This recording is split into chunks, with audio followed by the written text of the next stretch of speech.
Broiler मुर्गी की कीमत में एक बार फिर से इजाफा होना शुरू हो गया है।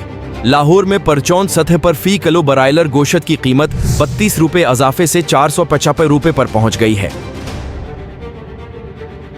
जिंदा ब्रायलर मुर्गी की कीमत 22 रुपए इजाफे से 304 रुपए फी किलो, जबकि फार्मी एंडों की कीमत भी 1 रुपए इजाफे से 260 रुपए हो गई।